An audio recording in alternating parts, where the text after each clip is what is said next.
Momen haru seorang putri kecil tunggu ayahnya lewat yang jadi masinis kereta, sumringah saat disapa balik.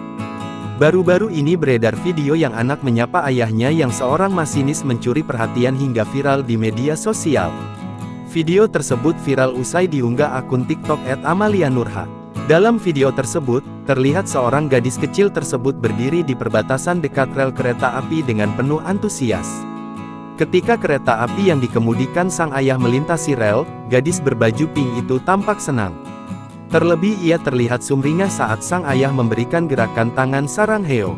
Bahkan ia pun memperagakan bagaimana sang ayah membalas sapaannya itu. Rupanya dalam unggahan video lainnya, gadis kecil manis nan cantik ini seringkali menunggu kereta ayahnya lewat.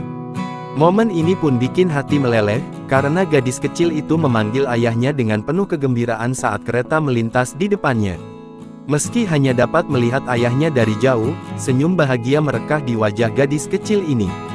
Sontak saja, unggahan tersebut pun mengundang berbagai komentar warganet. Download Tribun X sekarang, menghadirkan lokal menjadi Indonesia.